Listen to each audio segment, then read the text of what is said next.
Welcome to our new blog. तो कैसे हैं आप सब लोग? उम्मीद है कि सब लोग अच्छे होंगे। तो भाई आज हम लोग निकले हैं ग्वालियर घूमने के लिए। सबसे पहले हम आप लोगों को लेके चलेंगे भगत जी के फेमस गोलगप्पों की तरफ। तो चलिए भाई, अभी हम पहुंच चुके हैं भगत जी के यहाँ। और भाई यहाँ पे भीड़ देख रहे हैं ना आप लोग। तो भाई इनका भी बिजनेस जो है, जब से ये फेमस हुए हैं तब से मतलब एकदम तबाही ही ला रखी है इन्होंने।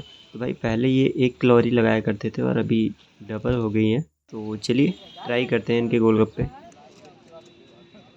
तो भाई अभी जो है हमारे मित्र युवराज, तो ये मुझे यहाँ पे लेके आए हैं। तो पहले इनको ट्राई करने देते हैं, इसके बाद फिर हम ट्राई करते हैं। क्योंकि भाई ये मुझे पानी जो है इसका देख के ही लग रहा है कि इतना तीखा है, इतना तीखा। यहाँ पे अभी इन्होंने पानी बनाया और इसमें मिर्च भाई इतनी डाल दी कि भाई मुश्किल ही है मैं एक भी गोलगप्पा खा पाऊँ यहाँ। फिर भी ट्राई करते हैं, पहले इनको ट्राई करने दीजिए, उसके बाद मैं ट्राई करता हूँ। तो भाई अभी जो है मैं भी ट्राई कर रहा हूँ, देखता हूँ मैं कितने खा पाता हूँ।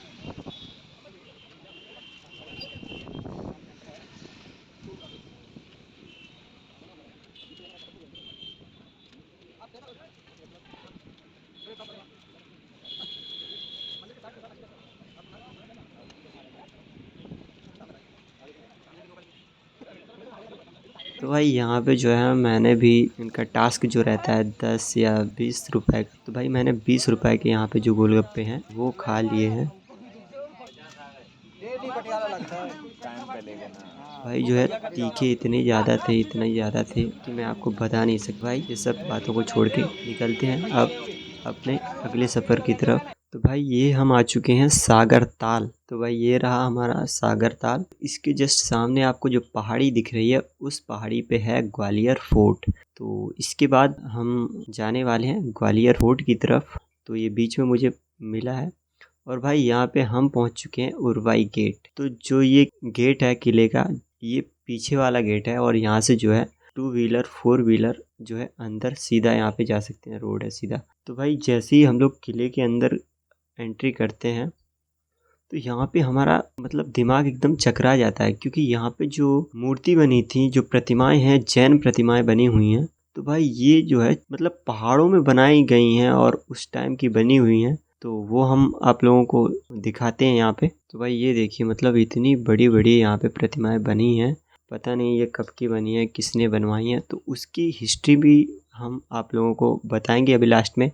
पहले ये प्रतिमाएं देखिए आप लोग, जो मतलब चट्टानों के अंदर ये बनी हुई हैं। जैसे ही आप एंटर करेंगे तो सबसे पहले ये आपको प्रतिमाएं दिखाएंगे और ये जैन प्रतिमाएं बताई जा रही हैं। ये देखिए दोस्तों, छोटी भी प्रतिमाएं हैं, बड़ी भी प्रतिमाएं हैं। तो मतलब हर जगह चारों तरफ यहाँ पे जो है ये ऐसी प्रतिमाएं बना रखी हैं और ये अलग अलग मुद्रा में है। कोई बैठा है, कोई खड़ा है। तो मतलब ऐसे जो है वो चट्टानों के अंदर उकेरी गई हैं ये प्रतिमाएं। भाई ये देखिए, मतलब एकदम कमाल का ही बना रखा है, मंदिर टाइप का इन्होंने है। अभी तक हमने जो प्रतिमाएं जितनी भी देखी हैं उनमें से सबसे बड़ी जो है वो ये प्रतिमा है और इसकी हिस्ट्री भी हम आप लोगों को बताएंगे। शैलकृत जैन प्रतिमाएं उरवाई प्रवेश द्वार। ग्वालियर के पश्चिमी मार्ग में 2 प्रवेश द्वार हैं, एक नीचे व एक ऊपर। निचला प्रवेश द्वार उरवाई द्वार के नाम से जाना जाता है, जो 13वीं शताब्दी में इल्तुतमिश द्वारा बनाई गई बाहरी रक्षा प्राचीर का एक भाग है। इन 2 प्रवेश द्वारों के मध्य उरवाई घाटी के दोनों ओर किले की प्राचीर में अनेक विशाल जैन प्रतिमाएं उकेरी गई हैं, जो संख्या एवं आकार की दृष्टि से विलक्षण है। 24 जैन तीर्थकारों में से कुछ तीर्थकारों को यहाँ कायोदर्ग अथवा आसन मुद्रा में प्रदर्शित किया गया है। इन सभी में सबसे बड़ी प्रतिमा कायोत्सर्ग मुद्रा में आदिनाथ 57 फीट की है, जो मैंने आपको दिखाई थी सबसे बड़ी प्रतिमा, जिसे उरवाई द्वार से नीचे से ऊपर आने के आधे रास्ते पर दाहिनी ओर उकेरा गया है। प्रतिमाओं पर अंकित अभिलेखों से ज्ञात होता है कि इन प्रतिमाओं को तोमर शासक डूंगर सिंह के शासन काल में 15वीं शताब्दी में उकेरा गया था। किले के दक्षिण पश्चिम, उत्तर पश्चिम, उत्तर पूर्व एवं दक्षिण पूर्व के भागों में भी इसी प्रकार की प्रतिमाएं किले की प्राचीर में नीचे की ओर चट्टानी भाग में उकेरी गई हैं। तो भाई ये थी इन जैन प्रतिमाओं की पूरी हिस्ट्री जो हमने आपको बताई है। और एक चीज मैं आपको और बता दूं कि ये जो अभी आपने पढ़ा है कि ये तोमर शासक डूंगर सिंह ने 13वीं शताब्दी में बनवाई थी। तो भाई 13वीं शताब्दी के बाद इस किले पे जो है मुगलों का शासन जैसे ही आया तो उन्होंने जो है इन प्रतिमाओं को मतलब सबको डैमेज कर दिया है। तो आप लोग वीडियो में देख भी सकते हैं मूर्ति जो है वो टूटी फूटी है। तो ये मुगल काल में हुआ है। अभी हम आ चुके हैं इस गुरुद्वारे के सामने। तो इस गुरुद्वारे का नाम है दाता बंदी छोड़। इस गुरुद्वारे का नाम दाता बंदी छोड़ क्यों है वो मैं आपको उसकी कहानी बताता हूँ। कहानी 400 साल पहले की यानी 1600 की है। हमारे देश पर मुगलों का अधिकार था। तब ग्वालियर किले को कारावास के रूप में उपयोग किया जाता था। तो उन दिनों हमारे देश में जो मुगल थे उनका अधिकार था और तख्त पर जो बादशाह जहांगीर बैठा था उसने 52 राजपूत राजाओं को ग्वालियर किले में बंदी बनाकर रखा हुआ था। इसी दौरान सन 1619 में 6वें सिख गुरु हरगोविंद सिंह को मुगल बादशाह जहांगीर ने गिरफ्तार करवा लिया और ग्वालियर के किले में राजपूत राजाओं के साथ बंद कर दिया। करीब 2 साल 3 महीने तक गुरु हरगोविंद सिंह ग्वालियर के किले में साधना करते रहे। सन 1621 में मुगल बादशाह जहांगीर की तबीयत खराब हो गई। उसके सपने में एक फकीर बार बार गुरु हरगोविंद सिंह जी को रिहा करने के लिए कहता था। अंततः जहांगीर ने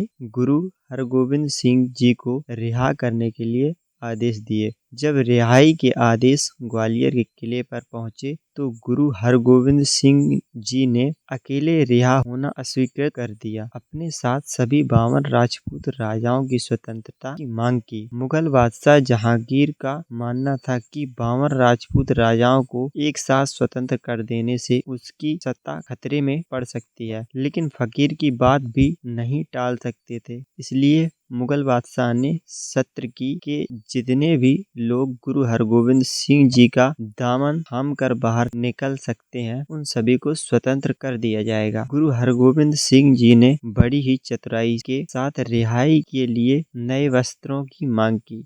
इनमें उन्होंने 52 कलियों वाला अंगरखा सिलवाया और इस प्रकार एक एक कली पकड़कर सभी 52 राजपूत राजा स्वतंत्र हो गए।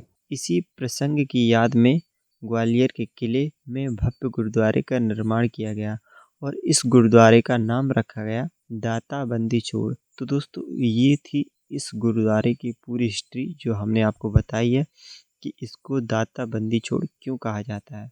तो चलिए अभी आपको आगे ले चलते हैं और किले के अंदर।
ग्वालियर का दुर्ग इतिहास के सैकड़ों हजारों पन्नों को अपने आप में समेटे हुए है।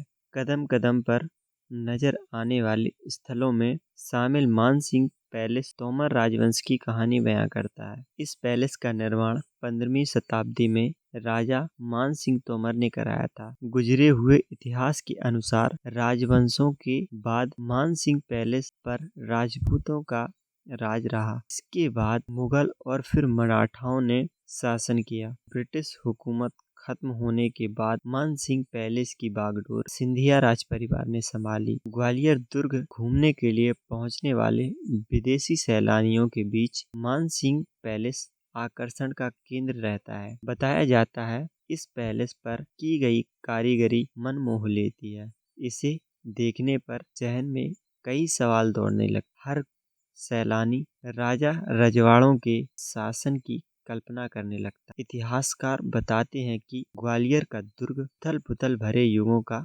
गवाह रहा है। मानसिंह पैलेस के अंदर एक कारागृह भी है। यहाँ पहले किसी को जाने की अनुमति नहीं थी। इसी कारागृह में मुगल शासक औरंगजेब ने अपने भाई मुराद को कैद करके रखा था। कुछ दिनों में उसे यहीं मौत के घाट उतार दिया गया था। माना जाता है औरंगजेब को अपने भाई मुराद से खतरा था।